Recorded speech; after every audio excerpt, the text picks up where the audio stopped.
Khotbah malam hari ini metanoia. Ya, kita semua tahu artinya pertobatan. Pertobatan itu berubah pola pikir. Yang namanya bertobat itu berubah pola pikir. Bapak Ibu, seringkali orang berpikir bahasa Jawanya itu gampang no. Menyepelekan yang namanya bertobat. Menyepelekan yang namanya merubah pola pikir. Gampang no, seolah-olah berubah pola pikir itu mudah. Oh tidak, sangat tidak, sama sekali tidak mudah. Ya, itu perjalanan seumur hidup bertobat Bapak Ibu. Bukan sekedar saya mengerti hari ini khotbahnya apa, maka saya disebut bertobat. Enggak, tidak semudah itu. Ya, tidak semudah itu. Kalau semudah itu Tuhan pasti ngomong, gak perlu berjuang. Tapi kenyataannya Tuhan ngomong, berjuanglah kamu. Itu berarti sulit.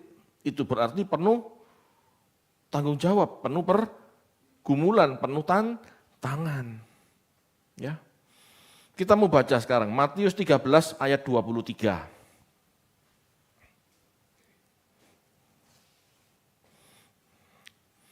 Matius 13 ayat 23, yang ditaburkan di tanah yang baik ialah orang yang mendengar firman itu dan mengerti. Dan karena itu ia berbuah, ada yang 100 kali lipat, ada yang 60 kali lipat, ada yang 30 kali lipat. Ya, jelas ya, 100 kali lipat, 60 kali lipat, 30 kali lipat, itu bicara tentang benih yang ditabur. Benih apa? Kalau Anda baca di atasnya itu benih firman. Bukan uang, ya. Jadi ini bicara tentang multiplikasi pengertian.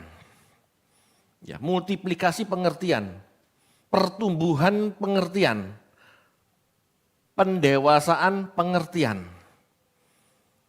Ya. Bapak Ibu, yang disebut bertobat sebetulnya ini. Ya. Perhatikan, mendengar firman. Satu ya, mendengar firman. Kedua, mengerti. Dan karena itu ia berbuah. Karena mengerti ia berbuah, itu ketiga.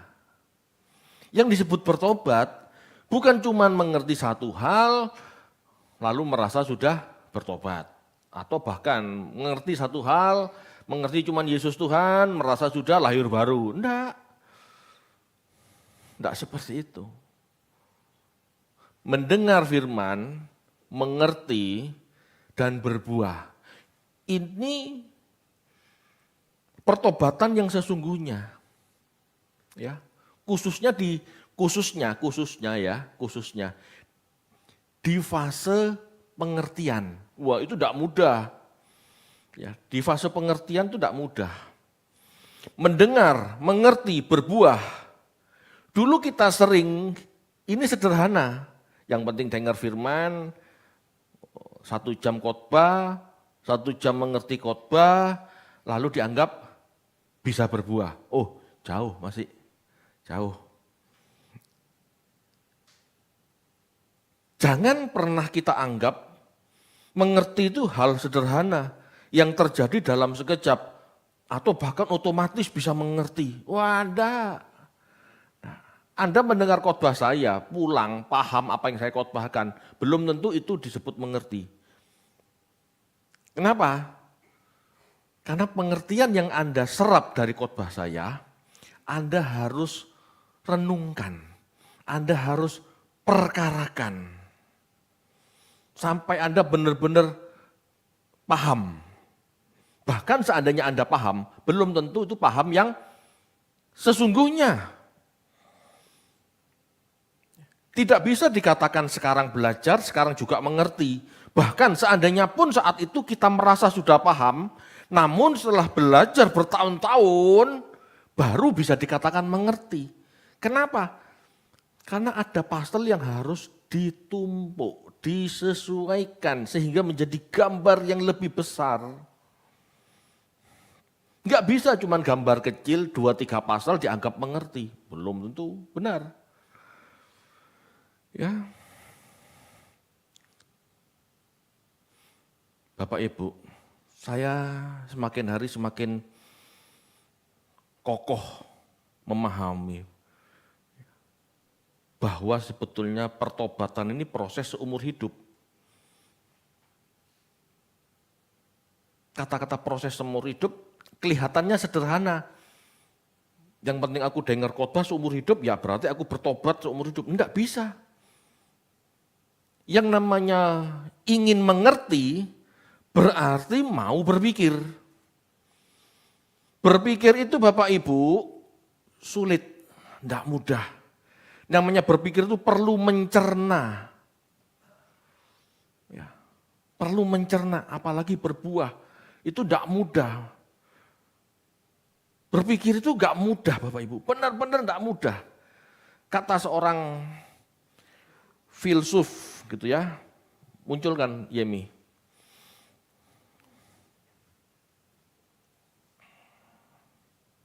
Nah, kita ini diberi karunia akal ya, diberi sama Tuhan pikiran untuk berpikir, karunia akal untuk berpikir. Namun bukan jaminan kita sanggup berpikir. Berpikir yang benar-benar berpikir itu enggak mudah.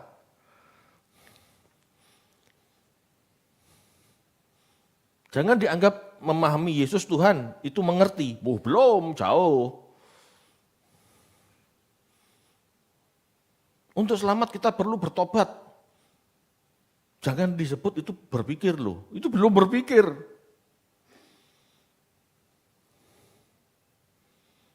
Bapak Ibu, ayo kita bedah. Kenapa yang disebut berpikir itu sulit?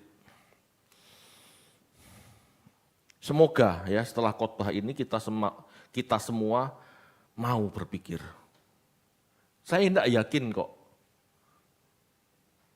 dari kita semua ini sudah berpikir. Dan seandainya pun berpikir, jangan-jangan bukan memikirkan kekekalan, tetapi memikirkan kerjaan. Halo. Masa hidup kita Bapak Ibu, ya, umur 0 lahir, anggap saja ya umur manusia 70 kalau kuat gitu ya, 80, berarti anggap aja 75, gampang ya, supaya membaginya mudah. Saya cuma berpikir seperti itu saja dulu. 0 sampai 75, ada fase mendengar istilahnya, mendengar sampai umur 25. Ada fase untuk mengerti sampai umur 50. Ya. Lalu ada fase untuk berbuah 50 sampai 75. Jangan dianggap ini sepele Bapak Ibu. Ya. Mendengar. Mengerti, berbuah. Fase mendengar ya 1 sampai 25 tahun umumnya kita belajar, betul? Dari TK sampai S1. Usia-usia belajar itu kan segitu. Ya, lulus S1, kalau nggak pernah naik kelas, biasanya umur 22-23. Ya, kalau mungkin pernah tidak naik kelas, 25 lah maksimal. Ya. Di umur 1 sampai 25, kita hanya mendengar masukan. Betul ya? Mendengar masukan, bahkan mungkin cuman hafalan.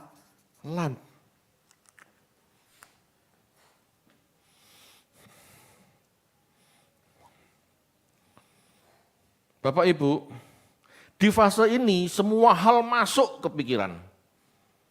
Hal baik, hal buruk masuk semua. Hal benar, hal salah masuk semua. Karena usia 1 sampai 25 tahun, itu yang ada di sekitar kita ini kan bukan orang-orang yang bisa kita pilih. Saya sekolah di mana, ketemu sama Pak Guru dan lingkungan murid-murid yang lain. Betul ya? Di keluarga saya ketemu orang tua, sanak saudara, tetangga, lingkungan. Baik benar masuk semua, masukan, hafalan masuk semua. Dari sini terbentuk kebiasaan Bapak Ibu. Kebiasaan.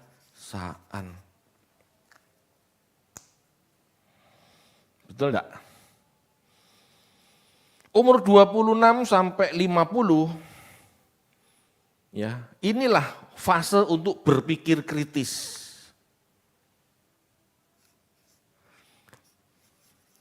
Berpikir kritis. Ya, inilah fase berpikir kritis. Anak-anak umur 25 sampai 50 tahun mulai bisa merenungkan baik atau buruk. Mulai bisa memikirkan benar atau salah. Mulai bisa memikirkan tujuan hidupnya. Ya. Di usia-usia inilah terjadi perubahan kebiasaan sesuai apa yang dipikirkan. Ya, berubah. Berubah. Di umur sekian Bapak Ibu, seseorang mulai kenal sama orang yang dicintai. Kalau di sini orang tua, ya, sukanya mangan pecel, gitu ya. Tapi kalau sudah ketemu pacarnya bisa berubah, karena pacarnya suka ayam goreng. Itu pengaruh, ya.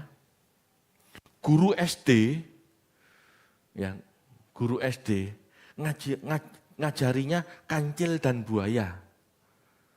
Selesai lulus S1, bahkan mungkin masuk S2, S3 di usia ini, mulai berpikir, emangnya kancil dan buaya bisa ngomong? Mulai berpikir kritis. Apa yang tidak disukai diubah di usia ini, karena dia sudah mulai mandiri, bisa cari duit sendiri. Bisa jadi dari 10 perintah atau 10 tradisi keluarganya, 6 dilakukan, yang 4 ditinggalkan. Mulai nyaring, betul enggak? Ya. Berikutnya, fase berbuah 50 sampai 75 tahun. Seharusnya di usia itu pemikirannya sudah dewasa, sudah bisa memutuskan yang terbaik bagi hidupnya. Ya.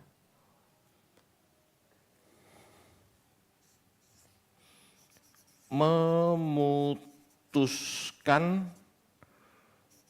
berubah. Ya, dari berpikir kritis ada usaha berubah, lalu keputusan berubah dan benar-benar berubah. Ini usaha ya, usaha berubah.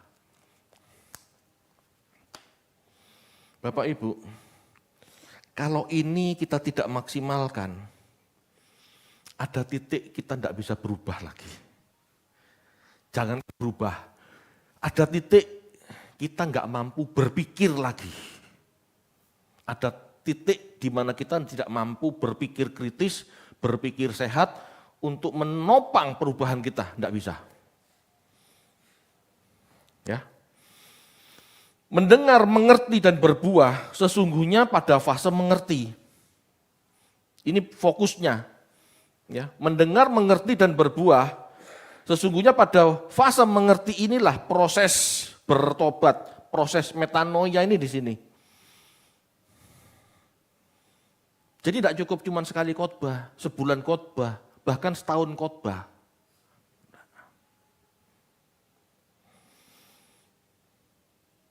Ya.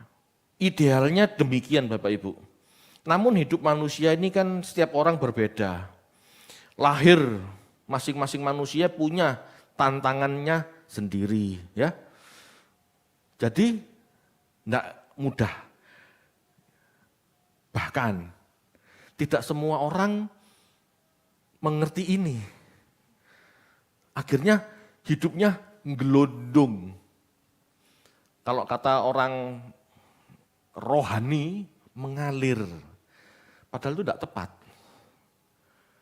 Yang namanya orang hidup mengerti kebenaran harus diarahkan, bukan sekedar mengalir.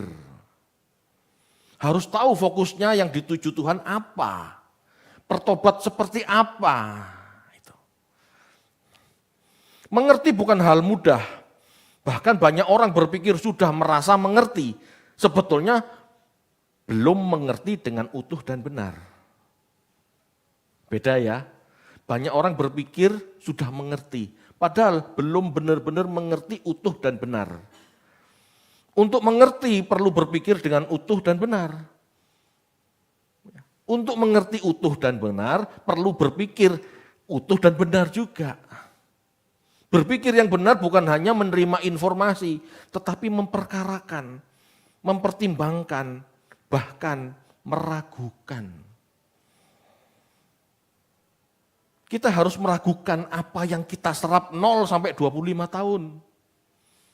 Harus. Kalau nggak begitu Bapak Ibu, kita ini belum lahir baru loh. Kalau anak lahir Kristen, lalu merasa lahir baru, itu salah. Jika dia tidak memperkarakan apakah kekristenanku sudah benar, jangan-jangan ada yang salah. Kita belum menemukan kekristenan yang sejati. Ini masih agama nenek moyang. Kekristenan yang kita terima dari orang tua, itu masih kekristenan nenek moyang, kekristenan tradisi. Belum benar-benar menjadi Kristen. Halo? Kalau ingin benar-benar menjadi Kristen, perkarakan. Apakah ajaran Kristen ini benar-benar bisa aku hidupi? Jangankan ku hidupi, apakah ajaran Kristen ini benar-benar bisa aku alami, hayati. Bahkan jangan masalah menghayati saja, mengerti enggak? Banyak orang enggak mengerti.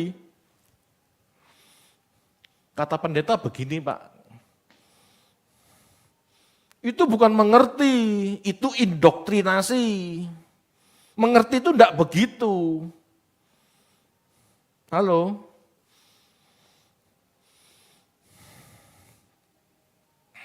Bapak Ibu, sebetulnya manusia ini tidak seharusnya mudah percaya.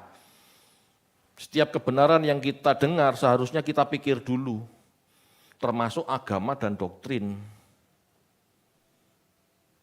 Agama dan doktrin Bapak Ibu itu kan cara pikir kuno. Seharusnya kita lewat masa-masa berpikir itu, kita lewati. Maksudnya kita lewati itu, kita renungkan, doktrin ini benar apa enggak. Kalau enggak benar, ya jangan diikuti. Ya. Tradisi harus kita perkarakan, harus kita pertimbangkan ulang. Logis enggak dengan pemikiran zaman sekarang? Kalau enggak logis, ya jangan diteruskan. Anda enggak pernah bisa menghidupi hal-hal mistis yang dipahami oleh orang-orang zaman itu. Enggak mungkin. Benar enggak? Sekarang saya tanya, Anda bisa menghidupi Musa membelah laut? Anda bisa jalan ke Bali, membelah Selat Bali? Kalau Anda tidak bisa seperti Musa, harusnya Anda perkarakan. Benar enggak? Benar enggak seperti itu? Kalau benar seperti apa, kalau enggak benar seharusnya seperti apa? Itu baru berpikir.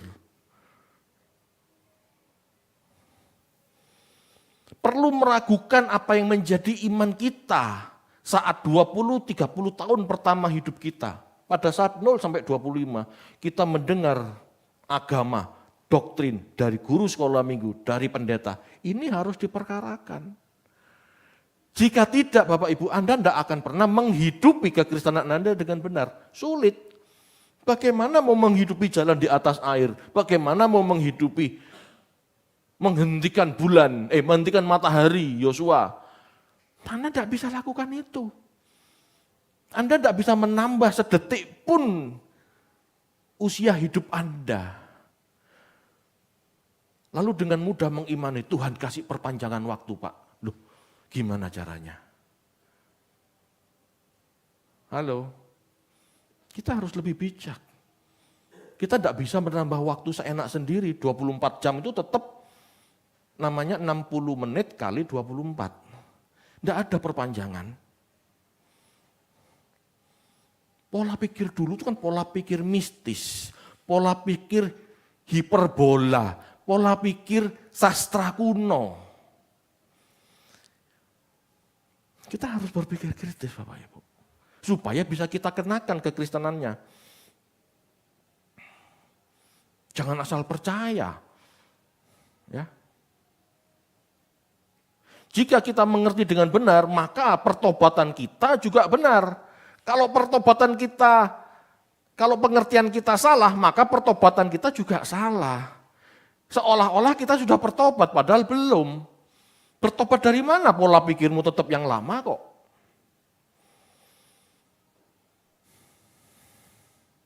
Bapak Ibu, di usia 0 sampai 25, manusia cenderung berbuat jahat.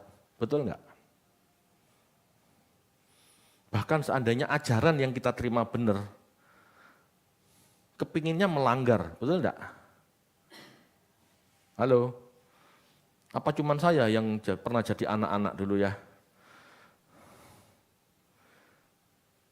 Sejak dari semula Alkitab menyatakan, ya, manusia sejak semula cenderung berbuat jahat. Ini sebetulnya gambaran pendidikan pada masa kanak-kanak itu selalu ingin dibantah.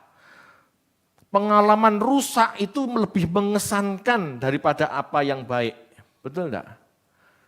Kita cuma berpikir apa yang asik dan menyenangkan, itulah yang dikejar. Melanggar terus. Kejadian 3 ayat 6, ayo kita baca yuk.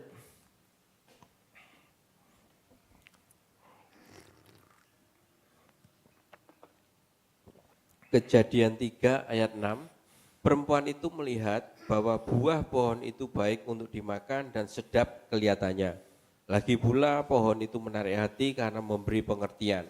Lalu ia mengambil dari buahnya dan dimakannya dan diberikannya juga kepada suaminya yang bersama-sama dengan dia dan suaminya pun memakannya. Ini sebetulnya ciri-ciri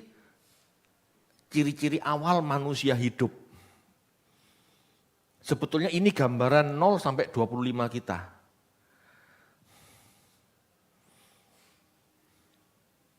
Fit, jangan pulang malam.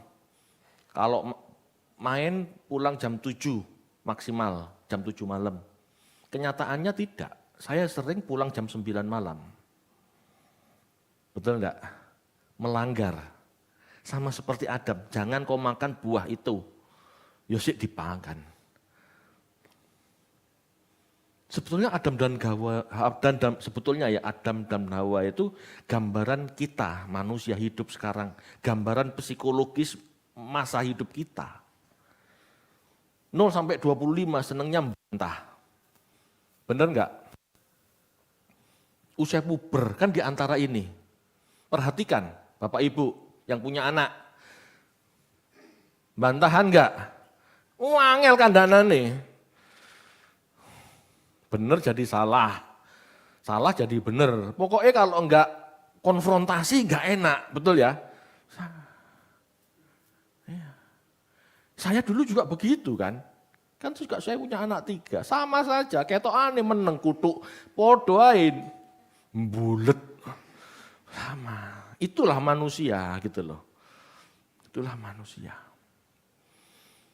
Tapi setelah melewati masa-masa itu baru ya. Bapak Ibu, kita mengerti bahwa Alkitab memakai bahasa mitos Adam dan Hawa, berarti ya Adam dan Hawa tidak bisa dipahami secara harafiah. Betul ya? Jika Adam dan Hawa itu mitos, maka kita tidak bisa memahami Adam dan Hawa itu secara harafiah. Jika begitu, maka dosa waris sesungguhnya bukan fakta sejarah yang diturunkan dari generasi ke generasi, tetapi pengaruh dari lingkungan, pendidikan di masa-masa hidup di awal ini. Dosa waris itu dihasilkan oleh lingkungan. Kalau lingkungannya tidak berubah, ya menurun ke generasi selanjutnya.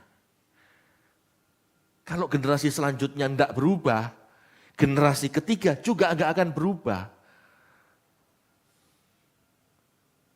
Halo, paham nggak?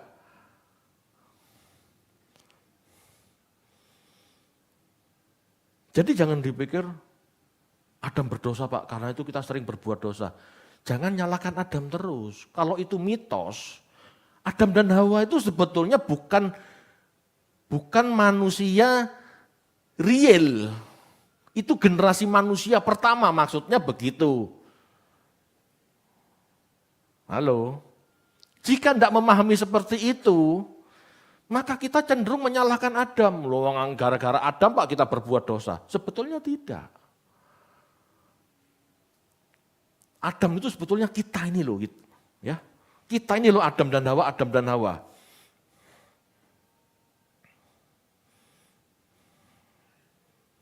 Orang tua meleset, cenderung anaknya juga meleset. Guru-gurunya salah mengajar, murid-muridnya salah mengajar. Salah belajar. Guru salah mengajar, murid-murid salah belajar.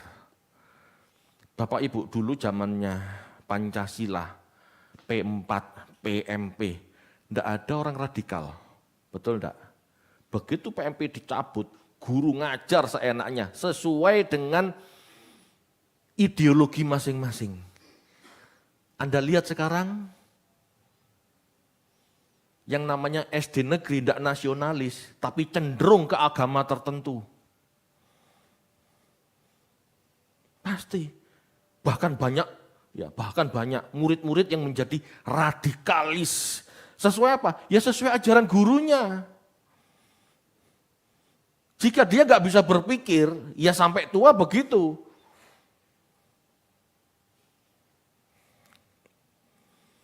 Inilah pentingnya belajar dan mengerti. Ya, kita harus benar-benar mencerna, kritis dalam setiap belajar. Berbalik dari kebiasaan jahat seharusnya bukan masalah kebiasaan saja. Zaman dulu cuma begitu, dari suka mencuri tidak mencuri, dari suka misuh jadi tidak misuh. Bukan sekedar itu, pengertiannya bagaimana? Kalau kita tidak punya pengertian, suatu saat ya misuh lagi, pasti. Kebiasaan berhutang, dia nggak mau berhutang selama ada duit, tidak berhutang. Tetapi kalau tidak punya pengertian, begitu dia nggak punya utang, ya kepengen ngutang. Halo Bapak Ibu.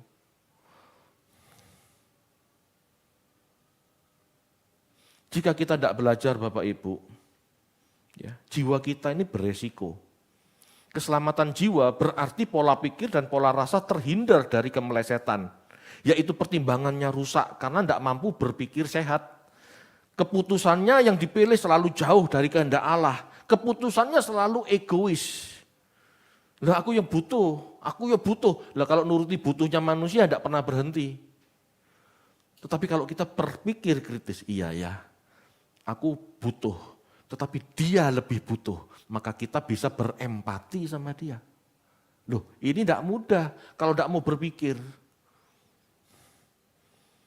Bapak Ibu, kecenderungan manusia mencelakai sesamanya, tidak ada kasih. Ya. Apa yang kita lihat di dunia selama usia 0 sampai 25 itu cuman masuk. Belum tentu kebenaran, bahkan banyak topeng. Di medsos itu banyak topeng. Betul enggak? Hanya konten, aslinya enggak gitu. Tetapi bagi orang bodoh, bagi orang yang enggak berpikir, itu dianggap benar. Wah iya begini ya. Padahal itu cuma konten. Ada sutradaranya, direkayasa, lalu dipercaya.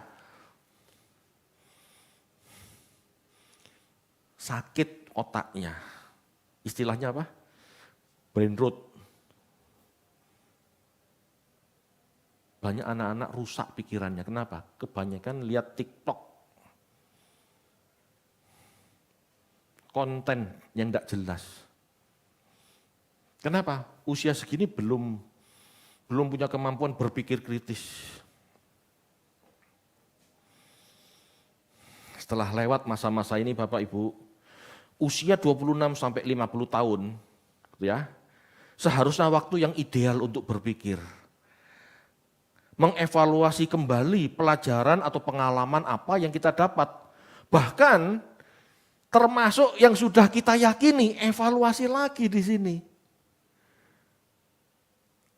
Evaluasi lagi. Ya. Orang yang mau mengevaluasi dari apa yang didapat di usia mudanya, itulah orang-orang yang benar-benar mau bertobat. Kalau tidak mau berpikir, tidak mau evaluasi, itu namanya tidak mau bertobat.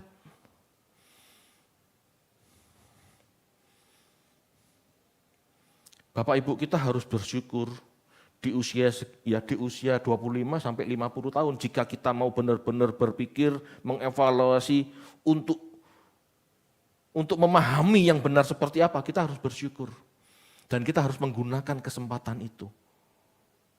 Karena ada waktunya kita tidak bisa lagi berpikir dengan baik.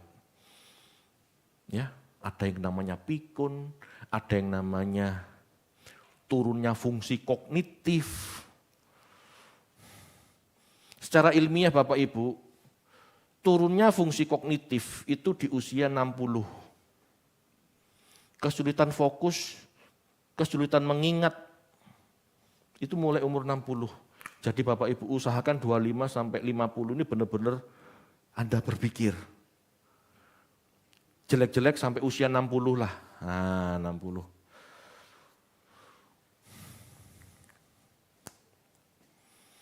Hampir terlambat, saya hampir terlambat. Saya mulai berpikir ini benar apa tidak, itu sekitar 15 tahun yang lalu. 15 tahun yang lalu saya mulai berpikir, dan itu berpikir dengan keras. Bahkan sampai saat ini saya masih berpikir dengan keras. Firman Tuhan itu aslinya seperti apa? Sesungguhnya seperti apa? 15 tahun Bapak Ibu, ini tidak mudah. 5 tahun terakhir baru saya menemukan, oh harusnya begini. Jadi berpikir ini bukan cuma setahun 2 tahun. Apalagi cuma merasa 1 jam 2 jam, sebulan 2 bulan. Saya 5 tahun baru menemukan awalnya. Ayo sama-sama berpikir. Ya kalau Anda tidak mau berpikir ya berarti Anda tidak mau bertobat. Ayo perkarakan apakah hidupku sudah benar, kenapa aku tidak berubah. Jangan sampai saat terakhir hidup kita tidak mampu lagi berubah. Ada saat kita tidak bisa berubah lagi meskipun kita mau. Anda lihat orang tua. Saya tidak ngomong orang tua si A, si B, si C ya. Umumnya orang tua lihat. Pada masa muda ngambekan, ya pada masa muda ngambekan, masa menengah STW gitu ya 25 sampai 50 itu berkurang ngambekannya. Tapi usia 50 sampai 75 bisa ngambekan lagi. Bahkan lebih parah dari kecilnya. Perhatikan itu. Periksa. Gak usah jauh-jauh, periksa orang tua Anda sendiri. Benar. Saya takut Bapak Ibu. Benar. Dulu masa mudanya narsis. Begitu dia bisa berpikir, rodok ngerem. Tetapi ada titik dia nggak benar-benar berpikir, usia 50 atau 60 sampai 75, balik narsis lagi, bahkan lebih parah.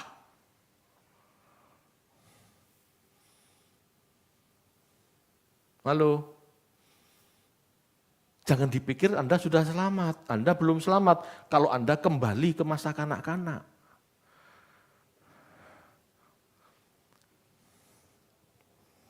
Anda kalau punya uang banyak, mau pensiun silahkan. Tetapi saran saya, jangan pernah pensiun untuk berpikir.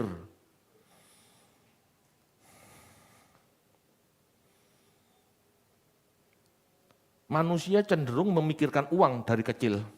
Sampai mati memikirkan uang. Makanya meskipun banyak orang pikun, tapi duit gak pernah lupa loh. Bener gak? Karena tiap hari ngurusin uang, nggak mungkin. Mah, ini 100.000 korojok goro. Meskipun dia bisa jadi dia lupa sama nama anaknya. Tapi 100.000 nggak mungkin dia lupa. Bener ini, kenapa? Tiap hari mengenal. Tiap hari mikir tentang uang. Itu loh yang namanya selamat, itu loh. Ngerti cepek jeng sampai mati ya cepek jeng. Kalau kecil tahu namanya David, tua-tua iki sopo, itu enggak bertobat Bapak Ibu.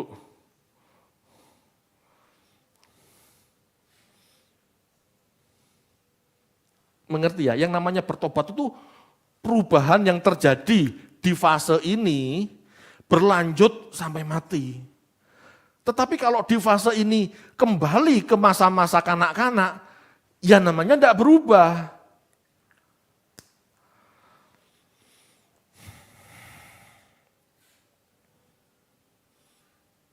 Banyak contoh sebetulnya ya. Banyak contoh. Saya kasih contoh. Ibadah di gereja dianggap kebenaran. Ini bukan kebenaran Bapak Ibu, ini cuma untuk kumpul belajar sebetulnya. Tetapi ibadah di gereja seperti ini bukan kebenaran. Kebenaran yang sejati jika Anda bisa melakukan hidup seperti hidup Yesus di luar gereja itu. Itu ibadah yang sejati. Semakin ngeroh dianggap semakin kudus. Padahal enggak. Semakin Anda memakai pola pikir yang sehat untuk jadi berkat bagi sesama, itulah semakin kudus. Bukan semakin ngeroh, semakin kudus. Tetapi masalahnya lihat, banyak gereja tetap mempertahankan tradisinya. Bahkan jika sudah mengerti kebenaran, tetap melakukan mistisme-mistisme yang tidak jelas. Halo? Ngerti katanya hidup tanggung jawab, tetapi tetap mengharapkan tumpang tangan. Benar enggak? Katanya hidup harus tanggung jawab, rajin kerja keras. Tapi tetap aja ada doa berkat, suweneng, siapa yang mau dipulihkan, hadir ke depan, tetap tumpang tangan. Loh, kalau pola pikirnya sudah berubah, seharusnya enggak perlu maju. Karena kita tahu hidup seseorang itu perlu kerja keras dan tanggung jawab. Tetap minta doa kesembuhan, padahal dia tahu. Yang namanya sehat itu harus jaga hidup, pola makan, olahraga. Betul enggak? Itu baru sehat. Tetapi kenapa masih tetap kepingin doa kesembuhan? Karena pikirannya tetap mistis. Kelihatannya mengerti tetapi tidak bisa berubah. Ini bukan berbuah. Ini bukan berpikir sebetulnya. Kalau Anda benar-benar berpikir, Anda tidak lakukan itu lagi. Saya ngomong begini bukan berarti tidak mengandalkan Tuhan loh ya, tidak. Tetapi kita harus menempatkan Tuhan pada tempatnya. Sebetulnya Tuhan itu ingin kita sehat dengan cara memberi kita informasi pengajaran yang benar. Caranya begitu, bukan sekedar doa, wus-wus, tumpang tangan, sembuh. Tuhan nggak mendidik kedewasaan kita kalau selalu berbuat seperti itu. Tetapi gereja sampai sekarang terus melakukan itu. Betul enggak? Meskipun sudah berpikir loh ya katanya, tapi tetap.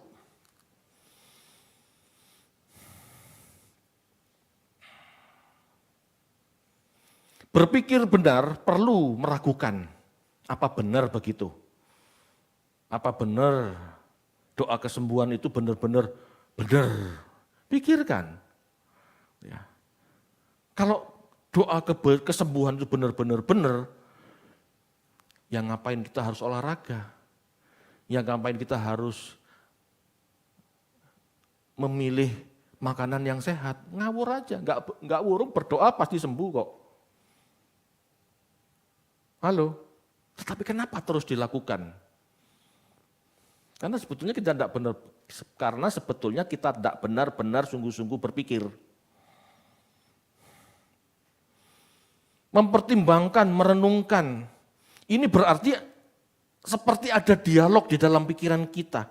Mengapa begini, mengapa begitu, apa tujuannya, apa dan siapa yang diuntungkan atau yang disenangkan. Harus berpikir.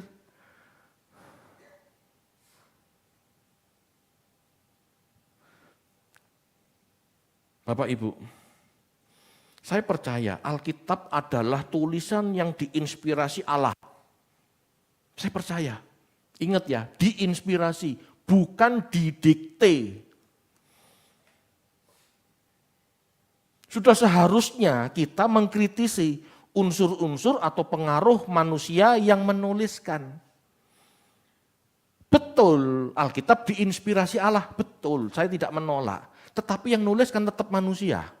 Yang namanya manusia tidak pernah benar-benar terhindar dari yang namanya motif, kepentingan, politik, kebutuhan, tekanan, situasi maupun kondisi. Jadi dalam menulis itu, dalam membaca Alkitab itu kita harus benar-benar orang ini menulis dari latar belakang seperti apa. Jangan ditelan mentah-mentah. Kalau benar-benar berpikir seperti itu. Halo Bapak Ibu. Kalimat figuratif diimani, kalimat hiperbola diimani. Kan bodoh namanya. Metanoia itu bukan hal yang mudah Bapak Ibu. Kita benar-benar harus berpikir. Sehingga untuk mengerti pesan utama dari kitab suci, kita harus menggunakan logika yang maksimal. Sebab pesan utama itulah yang firman-Nya. Halo. Apa gunanya kita baca kitab suci tapi tidak pernah dilakukan? Atau apa gunanya kita baca kitab suci tapi tidak pernah bisa kita lakukan? Apa gunanya? Musa menyeberangi laut, bisa kita lakukan? Kalau enggak bisa, perkarakan. Jangan-jangan ini enggak seperti itu. Supaya kalau kita mengerti, kita bisa menghidupi. Karena enggak mungkin enggak ada yang bisa dihidupi.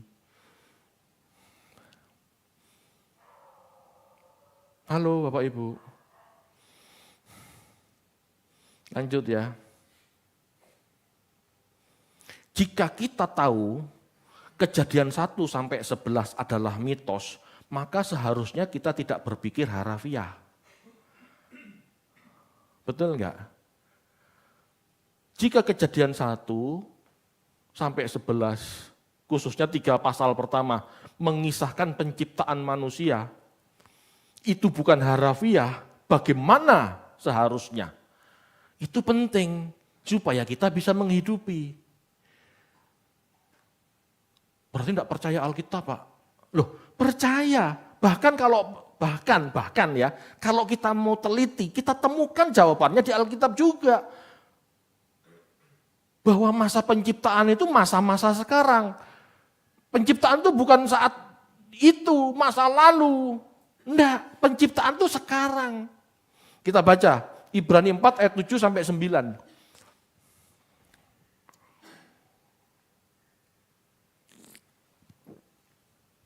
Ibrani 4 ayat 7 sampai 9. Sebab itu ia menetapkan pula suatu hari, yaitu hari ini, ketika ia setelah sekian lama berfirman dengan perantaraan Daud, seperti dikatakan di atas, pada hari ini, jika kamu mendengar suaranya, janganlah keraskan hatimu. Sebab andai kata Yosua telah membawa mereka masuk ke tempat perhentian, pasti Allah tidak akan berkata-kata kemudian tentang suatu hari lain. Jadi masih tersedia suatu hari perhentian, hari ketujuh bagi umat Allah. Halo, perhatikan hari ketujuh. Berarti sampai dengan hari ini, sekarang kita ngobrol ini belum hari ketujuh loh. Ini masih hari keenam. Hidup kita Bapak Ibu diperhadapkan dengan apa yang benar dengan apa yang salah. Itu pohon kehidupan dan pohon pengetahuan.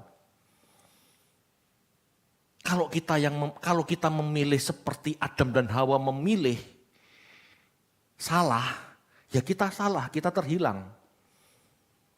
Tetapi kalau hari ini kita memutuskan memilih pohon kehidupan, ya kita akan masuk perhentian. Adam dan Hawa itu kita. Kalau Anda cari gitu ya, kalau besok di sorga Anda cari orang yang tidak punya pusar karena diciptakan di hari pertama, belum tentu Anda temukan. Saya bukan tidak percaya Adam dan Hawa dalam arti manusia pertama ada. Ya pasti ada manusia pertama.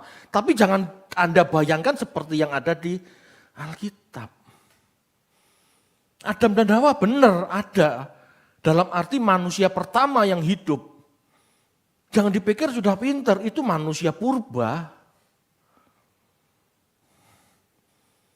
Kita ini loh, Adam dan Hawa, Adam dan Hawa. Kalau kita memilih yang salah, kita pergi, kita keluar, kita terpisah dari hadirat Allah. Kalau hidup kita benar memilih apa yang baik, apa yang menghidupkan pohon kehidupan, itu kita akan mendapatkan kekekalan. Sebetulnya begitu. Kalau tidak memilih pohon kehidupan, ya kita tidak akan pernah kekal. Suatu saat mati binasa. Halo. Dengan mengerti ini Bapak Ibu, kita nggak dikit-dikit nyalain Adam. Oh gara-gara Adam berdosa, aku berbuat dosa. Enggak seperti itu.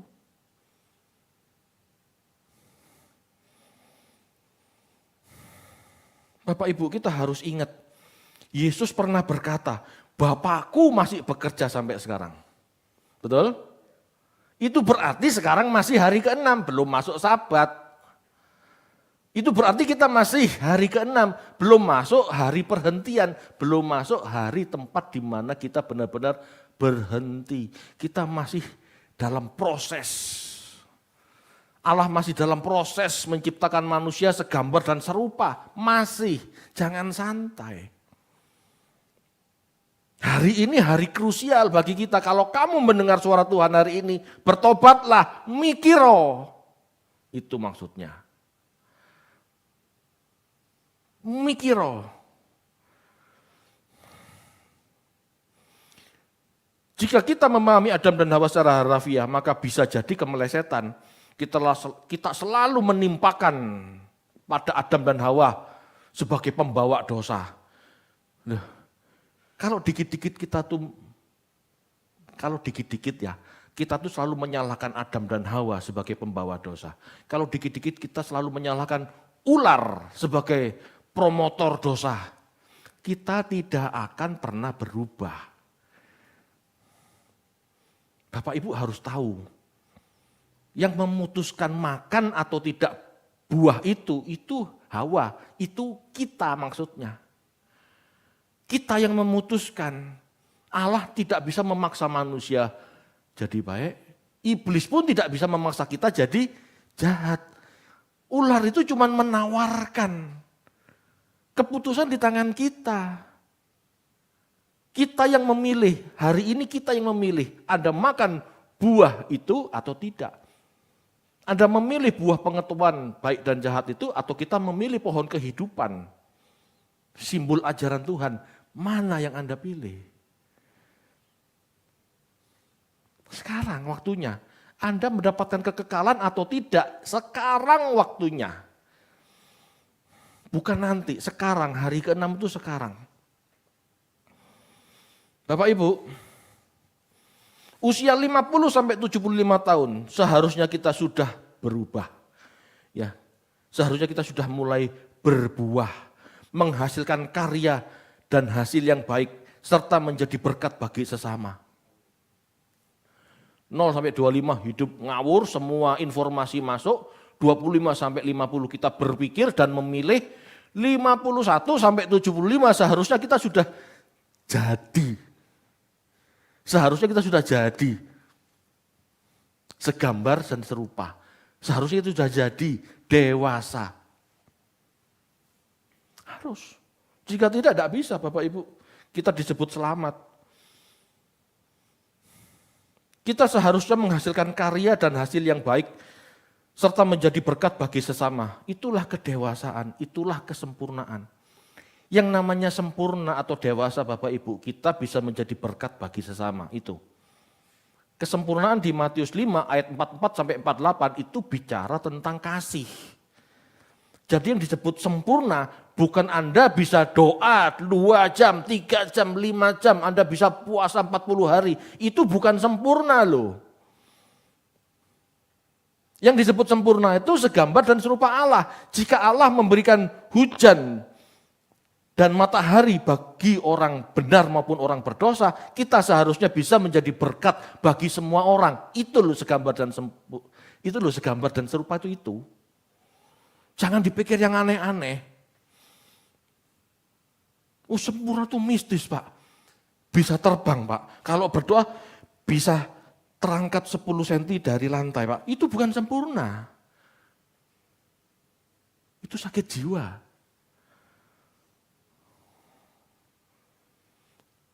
Halo Bapak Ibu, yang namanya sempurna itu Anda benar-benar menjadi manusia yang bisa memanusiakan orang lain. Itu sempurna. Kita baca yuk, Matius 5 ayat 44 sampai 48. Ya, Matius 5, 44 sampai 48. Matius 5 ayat 44 sampai 48. Tetapi aku berkata kepadamu, kasihilah musuhmu dan berdoalah bagi mereka yang menganiaya kamu.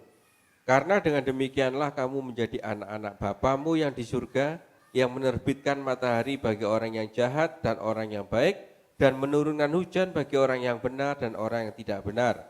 Apabila kamu mengasihi orang yang mengasihi kamu, apakah upahmu? Bukankah pemungut cukai juga berbuat demikian? Dan apabila kamu hanya memberi salam kepada saudara-saudaramu saja, apakah lebihnya daripada perbuatan orang lain? Bukankah orang yang tidak mengenal Allah pun berbuat demikian? Karena itu haruslah kamu sempurna sama seperti Bapamu yang di surga adalah sempurna. Jelas? Berarti kesempurnaan ini berarti apa? Dewasa. Memiliki sikap dewasa seperti Allah. Tidak kekanak-kanakan. Masa kanak-kanak ini masa egois. Kalau kita bisa jadi berkat bagi sesama, mengasihi sesama, bahkan seperti Allah yang memberikan hujan maupun matahari, baik kepada orang benar maupun orang yang bersalah, itulah serupa Allah, itulah sempurna. Jadi kesempurnaan Kristen itu jelas, sempurna dalam hal kasih, tidak egois, tidak menang sendiri, dan mau menjadi berkat bagi sesama, itu loh sempurna. Perlu berubah Bapak Ibu, mindsetnya perlu diubah. Umumnya orang umur 0 sampai 25 ingin sukses karir, ingin jadi kaya raya, betul enggak? Saya dulu juga begitu. Di pertengahan hidup kita evaluasi, benarkah jalan hidupku? Kalau aku enggak jadi kaya, gimana? Apakah aku mati sia-sia kalau aku tidak jadi kaya? Jangan-jangan aku salah jalan. Maka berubah dari tujuan materialis menjadi tujuan spiritualis. Aku harus mengakhiri masa hidupku dengan baik. Dengan mengumpulkan harta di sorga. Dengan mengasihi sesama. Enggak perlu jadi kaya. Kapanpun bisa berbuat baik, kapanpun bisa jadi berkat, aku mau jadi berkat. Jika sorga dan kekekalan itu ada, kamu diterima di kemah abadi. Tetapi jika kita tidak berubah, kaya enggak, mati masuk neraka, lah kaya apa? Bapak Ibu ayo berubah, mikir, jangan sembarangan hidup. Kedewasaan atau kesempurnaan bukan sekedar teori di pikiran atau moral tanpa tindakan. Apalagi sekedar jadi orang beragama, rajin berdoa, rajin ke gereja, rajin pelayanan. Bukan itu. Menjadi dewasa atau sempurna berarti benar-benar kita mampu mengasihi dan bermanfaat bagi sesama. Halo, masing-masing kita bisa berguna kok buat sesama. Ya.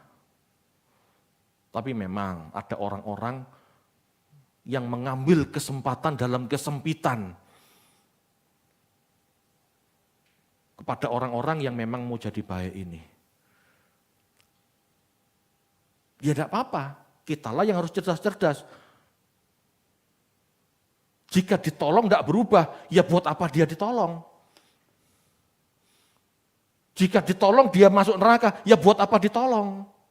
Kadang-kadang kita harus mempertimbangkan itu. Kalau enggak ditolong, bisa berpikir dan berubah, itu lebih baik, enggak usah ditolong. Betul Bapak Ibu.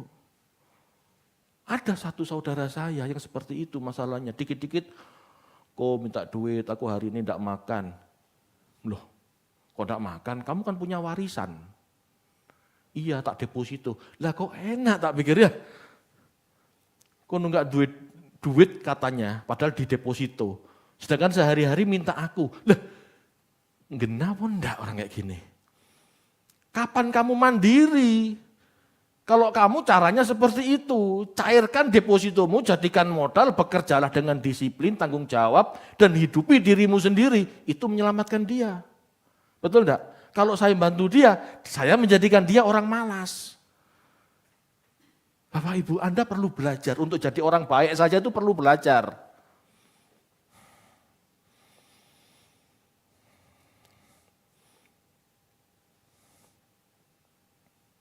Jika kita tidak benar-benar mengubah pola pikir sejak dini, umur 25 sampai 50, ya, ini berbahaya Bapak Ibu. Berbahaya. Kenapa berbahaya? Sebab namanya manusia tidak bisa berubah haluan dengan sekejap. Aku berubah, jebret, 1 jam lagi. Tidak bisa, berubah pola hidup itu tidak seperti gerak jalan. Hadap kiri, gerak, langsung berubah dalam sedetik. Tidak bisa. Perlu waktu. Allah mengubah jiwa orang Israel saat keluar Mesir itu butuh 40 tahun di padang gurun. Itu pun tidak berubah, mati semua. Apa kita mau mati semua? Ayo berubah, ayo mulai berpikir, perlu waktu. Kapan Anda memberi waktu untuk berubah? Butuh tahunan menyadari sesuatu untuk sampai pada tindakan nyata itu juga perlu waktu.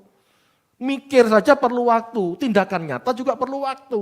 Lalu hidup Anda sia-siakan hanya dengan cari uang. Saya ngomong begini bukan berarti Anda tidak boleh cari uang ya. Anda harus punya waktu berpikir tentang kekekalan, tentang merubah jiwa. Perlu waktu. Anda tidak punya waktu, Anda tidak pernah berpikir, Anda tidak pernah berubah. Ini loh metanoia yang benar. Jangan dipikir ya yang namanya bertobat itu, aku terima Yesus hari ini, minggu depan dibaptis, minggu depan aku sudah ke gereja, itu bertobat. Bukan. Bukan itu berubah. Ya bukan itu bertobat. Bertobat itu perubahan pola pikir, hasil dari berpikir. Hasil dari membiasakan hidup sesuai kebenaran yang kita pikir. Sampai kebiasaan ya, sampai kebenaran yang kita lakukan itu menjadi kebiasaan. Itu bertobat. Amin. Amin Bapak Ibu. Di sini ada orang psikologi. Benar enggak? Benar enggak manusia berubah dari habit? Kalau enggak pernah dipikir, habitnya enggak akan pernah berubah. Betul enggak? Bapak Ibu, jangan merasa cukup, belajarlah terus. Amin. Mari kita berubah.